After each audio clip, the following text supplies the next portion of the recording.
ஆண்டவருடைய பரிசுத்த நாமம் மகிமைப்படுவதாக.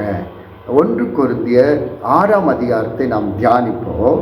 உங்களில் ஒருவனுக்கு வேறொருவரோடு கூட வழக்குண்டானால் வழக்காடும்படி அவன் பரிசுத்தவானிடத்தில் போகாமல் அநீதிக்காரனிடத்தில் போக துணிகிறது என்ன?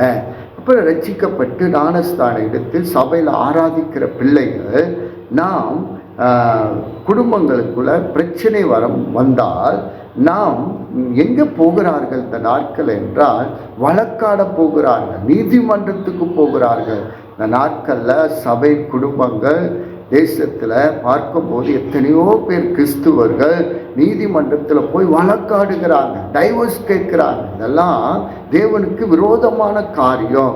உங்களுக்கு ஒரு வழக்கு உண்டானால் எங்கே போக வேண்டுமானால் பரிசுத்தவான்களிடத்தில் போக வேண்டும். உங்களை நடத்துகிற போதகர் இடத்துல போவீர்களானால் உங்களுக்கு உத்தரவாதம் அவர்கள் தான் வேதத்திலிருந்து உங்களுக்கு நல்ல ஆலோசனைகளை கொடுப்பார்கள். ஆனால் பிசாசுனுடைய திட்டம் என்னென்றால் சபையை இடிக்க வேண்டும். குடும்பத்தை இடிப்பது தான் பிசாசுனுடைய வேலை.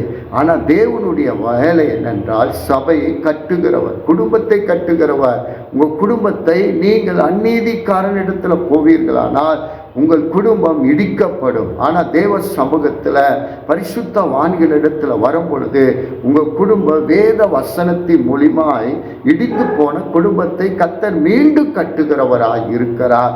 தேவ பிள்ளைகள் இந்த நாட்களில் நாம் வழக்கை தேடி நீதிமன்றத்துக்கு போகாதபடிக்கு பரிசுத்தவான் உங்களுக்கு நடத்துகிற போதக இடத்துல நீங்கள் போவீர்களானால் உங்களுக்கு நல்ல ஆலோசனைகளை வேதத்திலிருந்து கொடுப்பார்கள். 2வது பார்க்கிறோம், அநியாயக்காரன் தேவனுடைய ராஜ்யத்தை சுதந்தரிப்பதில்லை என்று பார்க்கிறோம். அப்போனா தேவ பிள்ளைகள், ரட்சிக்கப்பட்ட பிள்ளைகள் மீண்டும் நம்ம விக்கிரங்களுக்கு அடிமையாய் இருக்கக்கூடாது, விபச்சாரத்திற்கு அடிமையாய் இருக்கக்கூடாது. நாம் பரிசுத்தமாய் தேவனை நாம் ஆராதிக்க வேண்டும்.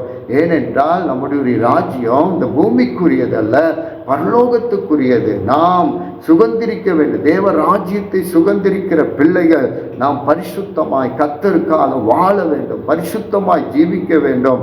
அவருக்காக நாம் சாட்சி உள்ளவர்களாய் மாற வேண்டும். நம்மளை கொண்டுதான் அநேகம் பேர் இயேசுவை சொந்த இரட்சகராய் ஏற்றுக்கொள்ள வேண்டும். பவுல் சொல்லுகிறார், நான் ஒரு நிருபமாய் இருக்கிறேன். அப்படிப்பட்ட வாழ்க்கையை கர்த்தர் நம்மிடத்தில் எதிர்பார்க்கிறார். நாம் பரிசுத்தமாய் வாழுவோம், தேவனுடைய ராஜ்யத்தை சுதந்தரிப்போம். கர்த்தர் நம்மளை நிறைவாய் ஆசீர்வதிப்பார். இந்த அதிகாரத்தை நீங்கள் வாசியுங்கள், தியானியுங்கள்.